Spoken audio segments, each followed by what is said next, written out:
Muy buenas noches, profesor y compañeros en general. Mi nombre es Alexis Contreras Coello y voy a dar inicio a la exposición referente a la séptima edición de las normas APA. Bueno, comenzaré mencionando que esta fue creada por la American Psychological Association allá por los años 1929.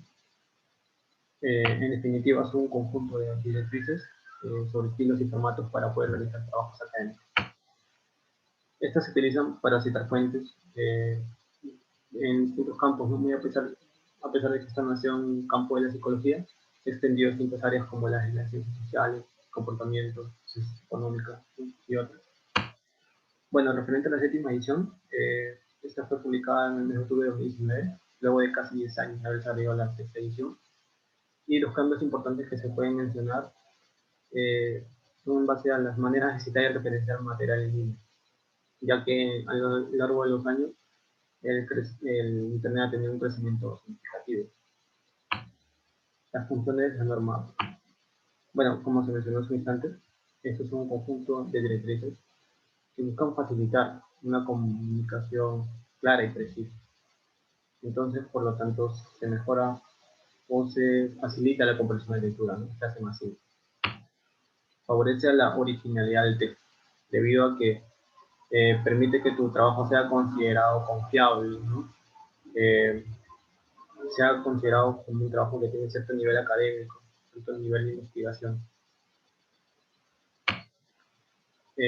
Honrar a la autoría en las citas textuales, bueno, esto se da al momento de que uno cita o referencia autores, ¿no? Eh, y de esta manera les damos el reconocimiento a los mismos por alguna idea o pensamiento que nosotros hemos extraído de sus obras para sustentar nuestra postura. Bueno, como una observación referente a esta séptima edición de la que tenemos acá, podemos decir que no existe una guía oficial de la misma, ¿no? Todo lo obtenido hasta ahora en español, bueno, han sido sugerencias, ¿no? Pasadas de universidades e instituciones, ¿no? Pero específicamente una guía oficial no existe, ¿no? Bueno, hablaremos sobre las citas bibliográficas en una mazapa y comenzaremos mencionando qué es una cita. A lo largo de la exposición vamos a mencionar 16 tipos de citas y por ello vamos a dar una definición de esta para poder entenderla. Básicamente son fragmentos de texto provenientes de otras fuentes que, bueno, escogemos o traemos para sustentar nuestras ideas, ¿no? Sustentar una postura. Al citar, a nosotros al citar estamos no crédito a una idea, un pensamiento, frase. De esta manera evitamos ciertas suposiciones de plazo, las cuales pueden traer consecuencias jurídicas, ¿no? O académicas, que, bueno, muchas veces, a pesar que uno no quiera caer en un error, en un acto de plagio, pues por un error de cita o de referencia, eh, podemos llegar a ello, ¿no? Y por eso debemos tener muy claro, muy en cuenta las maneras como debemos citar y referenciar. Bueno, podemos encontrar tres aspectos en cuanto a una cita textual o considerada cita directa, una cita parafraseada o indirecta, y en, en cómo se lee el enfoque, si es que se da un enfoque sobre el autor, es una cita narrativa, o si es un enfoque sobre la idea misma, es una cita parentética, ¿no? A lo largo de la exposición vamos a especificar mucho mejor estos tres tipos de citas, pero en este momento los mencionamos para darnos una idea de manera general. Las referencias bibliográficas en las normas APA. Bueno, comenzaremos mencionando que es una referencia, de la misma manera. Es un conjunto de datos, ¿no? Que identifican una idea o frase, los cuales pueden ser el año de publicación, el autor, la editorial. Estas se colocan al final de todo trabajo académico y, bueno, siguen un sistema de clasificación. Encontramos tres características en las referencias. Una de ellas es que siempre deben iniciar en una página u hoja separadas del texto. Al momento de enlistar las referencias, estas deben mantener ciertos números arriba, ¿no? De margen, considerado desde el lado izquierdo. Y, bueno, las referencias siempre deben estar ordenadas alfabéticamente. Los elementos de una referencia. Los cuatro elementos básicos de toda referencia son el autor, la fecha de publicación, al título del trabajo de la fuente para recuperación, ¿no? Pero estas, dependiendo de los tipos de referencia, van a cambiar, ¿no? Porque podemos ingresar tus datos o tal vez sustituir algún. En esta diapositiva vamos a mencionar tres tipos de referencias de manera general, los cuales también a lo largo de la exposición van a ser especificadas. Tenemos referencias para libros o monografías, referencias para un artículo de publicación periódica o referencias para recursos electrónicos. Y en estos ejemplos o en estos formatos que estamos mostrando de cada tipo de referencia, ya nos podemos dar una idea, ¿no?, de la diferencia, pequeñas diferencias que existen entre ellas, ¿no? Bueno, hablaremos sobre los modelos de referencias bibliográficas. Como mencioné hace un instante, vamos a mencionar 16 citas. Comenzaremos con las citas con autor o fecha, que básicamente, bueno, estos ayudan a identificar el autor que realiza esta obra y en qué año se ha publicado, ¿no? En este ejemplo podemos ver que el autor es Alexis Ráfaga y se publicó en el 2015. Bueno, las citas narrativas. En estas citas, pues, el nombre del autor y la fecha pueden ir al final o al inicio de la oración, ¿no? En este ejemplo que vemos aquí, vemos que el autor y la fecha de publicación van al final de la oración. En este otro ejemplo podemos ver que están al principio, ¿no?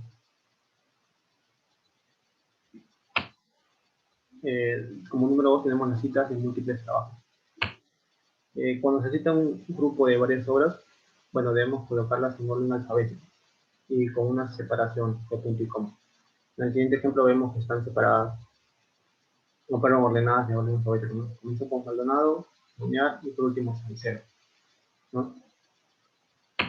En el caso de que, bueno, tengamos dos o más obras del mismo autor, según su año de publicación, colocamos las citas de acuerdo al orden cronológico, ¿no?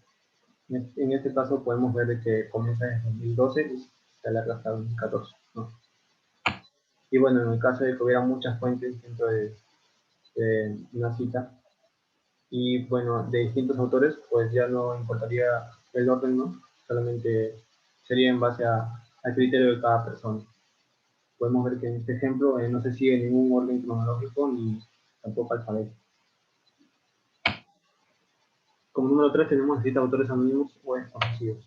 Bueno, muchas veces no se logra obtener el nombre del autor, no se desconoce. En este caso debemos incluir el título, el año de la publicación. ¿No? Y en este ejemplo podemos notarle que, bueno, el título es Talentos Ocultos y el año es 2014. No existe ningún nombre de autor. Muchas veces también hay autores que se designan como anónimos. En este caso colocamos en el autor, colocamos anónimo y el año de publicación, obviamente. Con número 4 tenemos número de autores a incluir en la cita dentro del texto.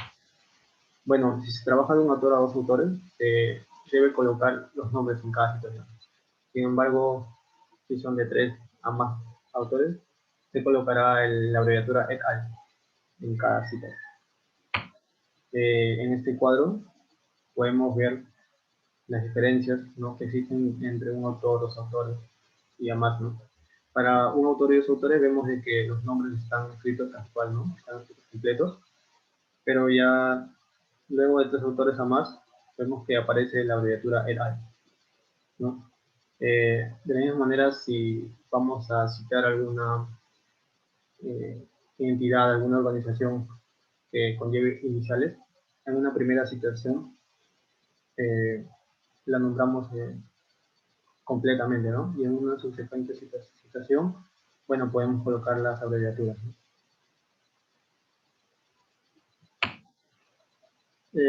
Como número 5 tenemos las citas de trabajo con el mismo autor y la misma fecha. Esto se da cuando las referencias tienen al mismo autor y el mismo año de publicación. En este caso debemos colocar una letra minúscula en cada año. Como vemos en el ejemplo, el autor Velasco tiene dos obras distintas publicadas en el mismo año. Entonces, se citan colocando una letra minúscula al costado del año, ¿no? Podemos ver que dice Velasco 2018A y en la otra cita dice Velasco 2018. Como número 6 tenemos la cita de autores con pedidos.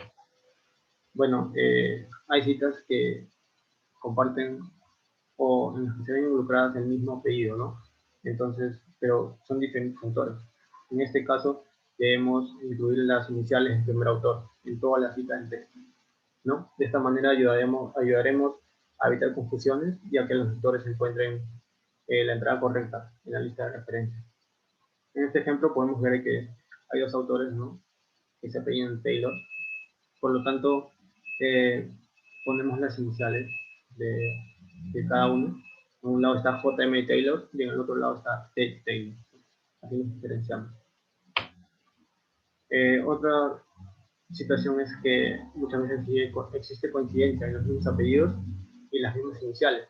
En este caso sí debemos aclarar los nombres, ¿no? Debemos colocar los nombres completamente y así evitamos confusiones. En el ejemplo podemos ver que un autor es Juan Pérez y en el otro el autor es Julio Pérez. Aquí se colocan los nombres completos, debido a que si colocáramos las iniciales, en un lado sería J. Pérez y en el otro sería también J. Pérez. Y no se sabría exactamente si son los mismos autores. Había una confusión. Como número 7 tenemos listas paraafraseadas.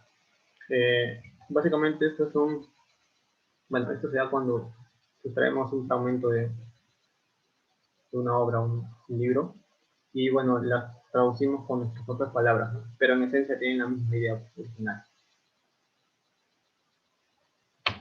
Las citas directas. Bueno, estas citas directas son copiadas literalmente, ¿no? No se cambia en ningún orden las palabras. Y dependiendo de la cantidad de palabras, ¿no? Vamos a tener dos tipos de citas. Una de ellas es las citas de menos de 40 palabras. Estas están inmersas en el texto, ¿no? Van entre comillas y sin cursivas. Y al final de todos los datos debemos colocar un punto. En el siguiente ejemplo podemos ver que, bueno, la cita comienza con la palabra la crisis, ¿no? Y ahí vemos unas comillas. Y bueno, al finalizar todos los datos, la cita, podemos ver el punto. Como otra cita, bueno, tenemos la cita de más de 40 palabras, ¿no? En contraste a la de menos 40 palabras, estas van apartadas del texto. Tienen sangría, no llevan comillas, y bueno, se coloca un punto antes de todos los datos. Antes de los datos. En el siguiente ejemplo podemos visualizar, ¿no?, de que existe una sangría, no llevan comillas, y el punto está colocado antes de los datos, ¿no?, de la cita. Como número 9 tenemos citas que contienen citas a otros autores. En ocasiones, al momento de extraer un fragmento, nos damos cuenta de que este fragmento ya ha sido citado anteriormente, ¿no?, por el autor de esta obra. Entonces, nosotros debemos citar al autor que estamos leyendo, no al autor original. En este ejemplo podemos ver que el autor Carr, bueno, citó a otro autor, ¿no?, en su libro, y nosotros al momento de leerlo, pues sí, cuando queremos citar ese fragmento, debemos citar a ese autor, ¿no?, al autor Carr, no al original de la primera cita. Y como número 10 tenemos citas de participantes en la investigación. Bueno, si las participantes son parte de la investigación original, no se incluye en la lista de referencias, ¿no? Ni tampoco se le deben tratar como comunicaciones personales. Solamente debemos indicar en el texto que las citas son de los participantes, pero siempre cuidando los principios de confidencialidad, ¿no?, y anonimato, ya que, bueno, son un tema muy delicado. En este ejemplo podemos ver que, bueno, se menciona, ¿no?, que el estudio se realizó en un colegio de educación básica, y bueno, se menciona quiénes proporcionaron los documentos, y al final se especifica que estos datos se utilizan para contextualizar el impacto de la investigación. Como número 11 tenemos las fuentes legales. Esta información que se extraía, la fuente legal, está inmersa en las normativas, los casos, decisiones judiciales y otros. Y bueno, a partir del título del trabajo, las citas del texto, se forman de la misma manera, ¿no? Y tienen el mismo propósito. Y bueno, la mayoría de estas citas de texto constan de título y año. En este ejemplo podemos visualizar, ¿no? Tenemos el título y el año, ¿no? El título sería Leyes Estadounidenses con Discapacidades, el año en 1990, ¿no? Bueno, también tenemos normas para citar Constitución Política del Perú, ¿no? Códigos de la Constitución, leyes, decretos supremos, decretos de agencia. Como número 12 tenemos la cita narrativa, ¿no? O la que está enfocada en el autor. Al comenzar la frase se debe agregar el nombre del autor, ¿no? En este tipo de citas. Como vemos en este ejemplo, se menciona el autor en la parte que dice Berrío 2019 afirma. Aquí se especifica su nombre. Una cita en paréntesis o parentética basada en el texto, en este caso el nombre del autor y la fecha de publicación aparecen entre paréntesis, ¿no? Y no se le menciona, digamos, en el texto, ¿no? Sino al momento de la cita. Como podemos ver en el ejemplo, al final aparece entre paréntesis el nombre del autor y la fecha de publicación. Como número 14 tenemos la cita de patentes. Bueno, estas citas y referencias presentan un formato de APA clásico, ¿no? Y los elementos pues, son el autor o inventor, el año, el título y número de patente y la fuente, ¿no?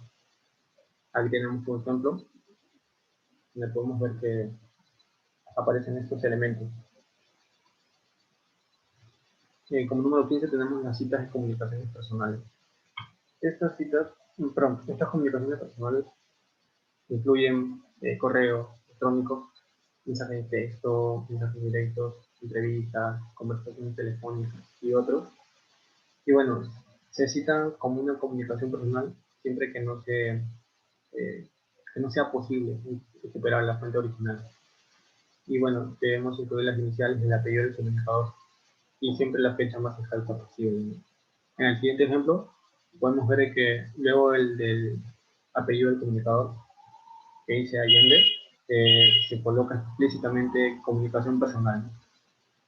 De esta manera se evidencia que es una cita de comunicación. Y obviamente la fecha más exacta posible. Como número 6 tenemos la cita de tablas y figuras. Bueno, como sabemos, las tablas y figuras nos ayudan a tener un mejor entendimiento muchas veces acerca de un informe o trabajo investigado, ¿no? Entonces, de acuerdo a la tabla que nosotros obtengamos o escojamos, bueno, si estos son eh, copiadas y pegadas tal cual, son reimpresas, ¿no? Consideradas una reimpresión. Y bueno, si es que le damos algún cambio en algún formato de la tabla, son consideradas como una adaptación. En este caso, esto es una reimpresión. Y bueno, aquí en esta imagen podemos ver que se menciona, ¿no? Que los datos son proporcionados por el Instituto de Estadística e Informática. De la misma manera tenemos las figuras, ¿no? Que llevan el mismo concepto. También tienen que estar citadas, ¿no? Bueno, hablaremos ahora sobre las referencias bibliográficas. Esto es dependiendo según el número de autores, ¿no? Para un autor se debe registrar el apellido seguido del inicial del nombre. Bueno, aquí tenemos el ejemplo. El apellido sería Filippi y luego sigue la inicial del nombre, ¿no? Ahí se ve la letra E. Y bueno, seguido ya es el año de publicación, el título. De 2 a 20 autores, bueno, se registran todos los autores separados por una coma y al final, antes de registrar al último autor, se coloca un símbolo, ¿no? Que en este caso significaría un año. Podemos visualizar en este ejemplo, ¿no? El primer autor comienza con el apellido Whiteley y antes del último, que es Shattuck, se coloca el símbolo, ¿no? De la I. Y bueno, ya cuando tenemos más de 20 autores, debemos registrar los primeros 19 autores y luego de ellos se coloca puntos suspensivos, ¿no? hasta final, hasta registrar el último autor. En este ejemplo podemos visualizar de que no existe ningún símbolo en la letra I, ¿no? Tal vez esa es la diferencia, ¿no? Con la manera de referenciar de los autores. Bueno, como número 2 tenemos la referencia de publicación. Mencionaremos en este caso el libro, ¿no?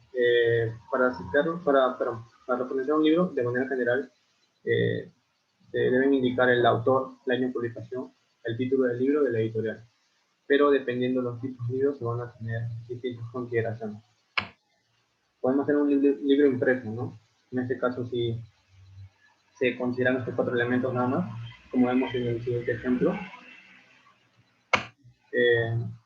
Si tenemos libro con editores, bueno, aumentamos la abreviatura de editor, ¿no? La ED, esa abreviatura. Tenemos libro de versión electrónica, ¿no? Estos pueden ser dados en dos maneras, si tienen DOI o no tienen DOI. El DOI es un identificador único para cada libro, ¿no? Un identificador digital. Tenemos libros en línea, ¿no? Tenemos libros con DOI, como podemos visualizar aquí, tienen un formato un poco distinto, ¿no? Tenemos audiolibros y también tenemos diccionarios y enciclopedias virtuales, ¿no? En este caso, el formato también cambia un poco, ¿no? Como número 3 tenemos las publicaciones periódicas. Estas son publicaciones que tienen periodicidad fija o variable, ¿no? Y bueno, de acuerdo a la frecuencia de aparición, ofrecen una información actualizada.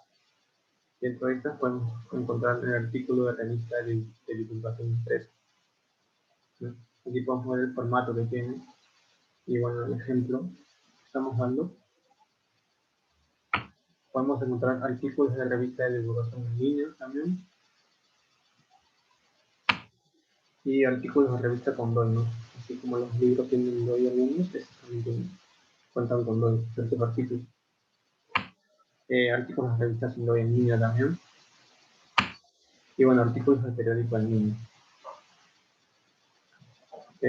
Básicamente el formato es parecido, ¿no? Bueno, como número 4 tenemos las tesis o trabajos de investigación. Aquí debemos dar una observación que cada vez que la tesis no haya sido publicada, debemos indicar entre corchetes, eh, eh, literalmente, ¿no? Que esta tesis de maestría o doctorado no ha sido publicada. Bueno, aquí tenemos tipos de tesis, ¿no? Una de ellas es tesis sin publicar o inédita, ¿no? También conocida como inédita.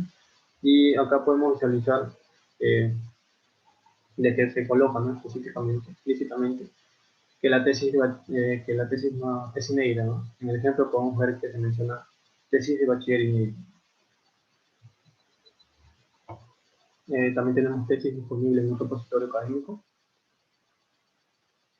Tenemos tesis disponibles en una base de datos comercial también.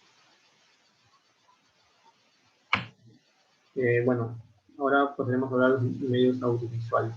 Dentro de estos podemos encontrar las películas, el YouTube, ¿no? Y bueno, también estas tienen una manera de referenciar, ¿no? Dentro de los medios en línea, debemos mencionar que la fecha de consulta se tendrá que indicar si es que no hubiera una fecha de publicación o actualización, ¿no? Como podemos ver en este formato, este ejemplo, se coloca, ¿no? la fecha de publicación. Dentro de estos medios encontramos las páginas web, ¿no? Bueno, y pueden ser sitios de web con un autor individual, ¿no? Aquí tenemos un formato, por ejemplo. Tenemos sitios de web con autor corporativo, ¿no?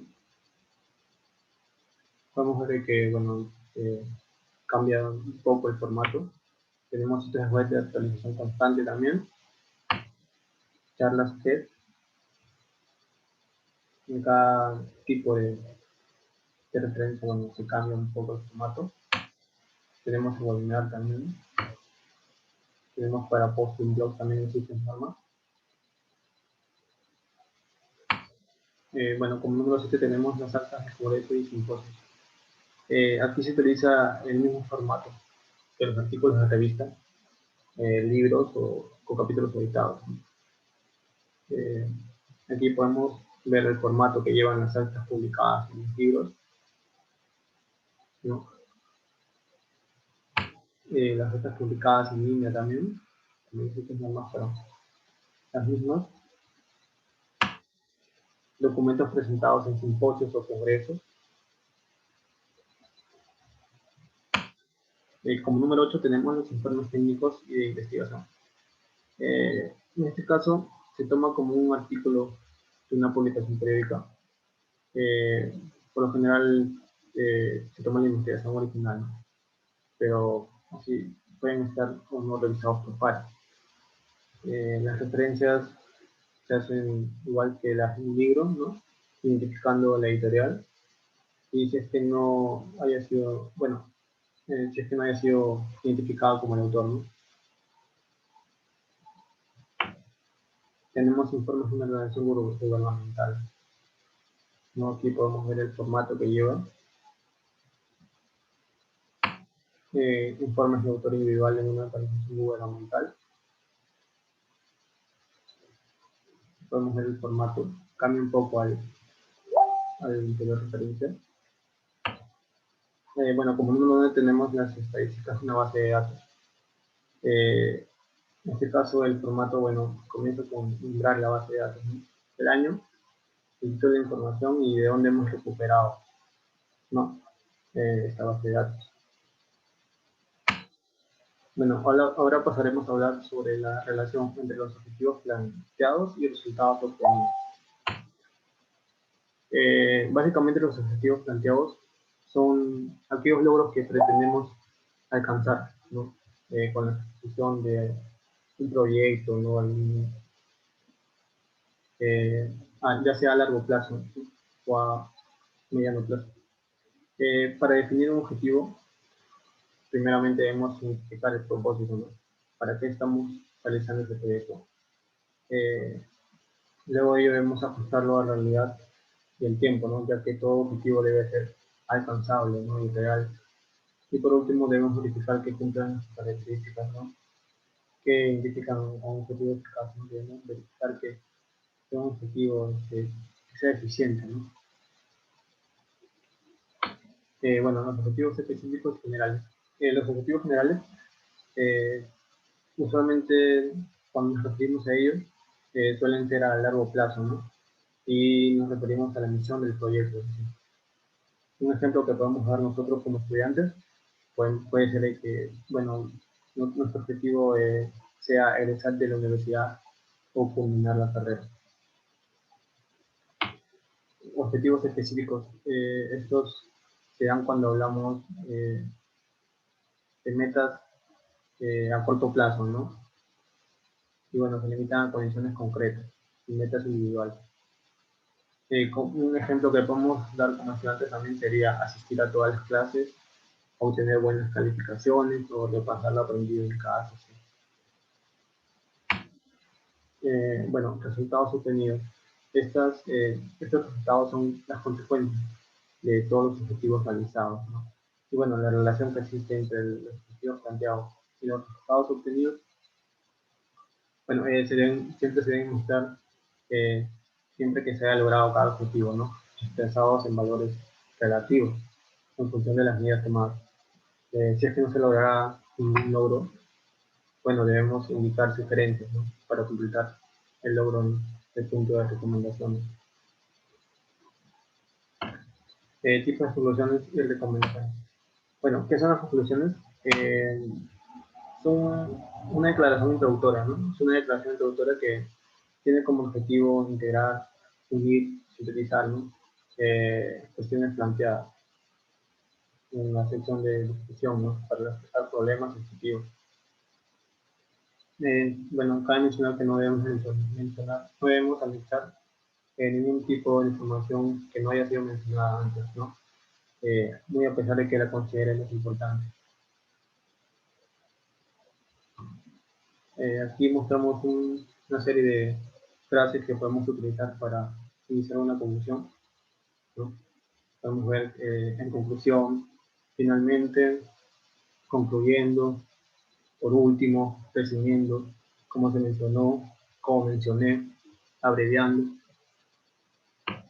Los tipos de conclusiones. Bueno, podemos encontrar la conclusión que, bueno, que permite plantearla con diferentes palabras, ¿no? Que es la idea central. En este ejemplo, bueno, lo podemos visualizar. En el momento, bueno, que se dice, solo me queda decir que el infante es una de las etapas más hermosas, ¿no? Nos damos cuenta que aquí toma como referencia la idea central. Otra conclusión es, otro tipo es la reflexión o consejo, ¿no? La evidenciamos cuando el autor dice todo lo anterior me hace pensar, ¿no? Ese pensar hace referencia a una reflexión. Un comentario de predicción también es otro tipo de conclusión. Y bueno, esta la evidenciamos cuando se menciona que el autor menciona ellos son los futuros pilares de nuestra sociedad, ¿no? Aquí se ve que él está suponiendo algo, ¿no? Previendo algo en el futuro. Otro tipo de conclusión sería citar a un autor o un refrán popular, ¿no? Esto lo podemos, en el ejemplo lo podemos evidenciar. La parte que dice que queda mencionar lo dicho por Freud, ¿no? Entonces aquí hacemos referencia a un autor. Bueno, ¿qué son las recomendaciones? Son sugerencias, ¿no? Que dan los investigadores al lector con poder de decisión en el campo de la investigación que se ha realizado. En ocasiones, estas sugerencias sirven para resolver problemas y, bueno, van de la mano con las conclusiones, ¿no? Y en algunos casos, inclusive las conclusiones y recomendaciones no tienen distinción, ¿no? Ya que se redactan de la misma manera. De tipo de recomendaciones. Tenemos recomendaciones desde el punto de vista metodológico, que, bueno, están relacionadas con la posibilidad de utilizar diferentes métodos, ¿no? Para resolver los temas tratados en el artículo, ¿no? También tenemos recomendaciones desde el punto de vista académico, que, bueno, es importante, ¿no? Enviar invitaciones a universidades o programas académicos para informarles de la importancia de continuar investigando esos temas, ¿no? Y, bueno, dependiendo de la investigación realizada, es necesario a veces realizar algunas sugerencias, ¿no? Para mejorar el campo académico. Tenemos recomendaciones prácticas, este tipo de recomendación. Y, bueno, esta es dependiendo si es aplicable a organizaciones de sectores económicos, comunidades, etc. Siempre se debe incluir una más sugerencia para el objeto de investigación. Y, bueno, en estas sugerencias corregir sus aspectos, ¿no? Realizar mejoras o resolver problemas, incluyendo elementos de historia.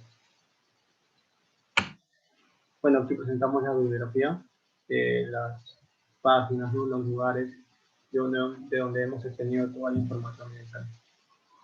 Y, bueno, eso sería todo. Muchas gracias.